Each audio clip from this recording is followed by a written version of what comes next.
ওরে মনা যৌবনটা বৃথা গেল চাইয়া দেখলি না রে মাখন তোলা রসের। না সময় মময় আর যায় না, বাইরে যাই একটু বসি।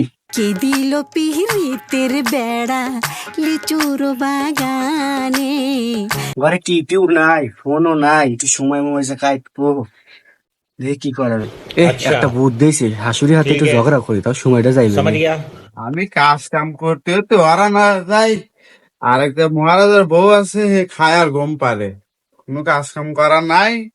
যাই কই গে হাসুরি ভাই, একটা কথা ছিল আপনার কি কব মা? আপনার সাহেবের বিয়ের আগে কি করছিল? পাওয়া নাই, খালি এক কথা দুই মা বিটি এক রকমের, খালি আসে এসে রস কি করলি রে, কি করলি মাগি, কি করলি মাগি? আমার মা কবে আসে রে তোর ভাই, কবে এসে ঝগড়া করে? তুই এত কথা কর, সে আসে পুরো আসি, তোর নয় বিশেষ দেবো। কি বিশেষ দিবে আর মাই টিকটক বানায়, আমি রিলস বানাই, মাসে কত টাকা ইনকাম করি জানোস? তোর 14 গোষ্ঠী গেলে পারে জানোস? মাগে আবার টিয়ার গরম দেখাইতেছে, মাগে আবার টিকটক শুধেছে মাগে। 14 গোষ্ঠীর কি আছে কি আছে? তোর বাড়িতে এসে কি পাইছে? তোর বাড়িতে আমি চলে যাবো, খাবো না। যা মাগি যা, কালকে আমি আরেকটা বিয়ে করলে।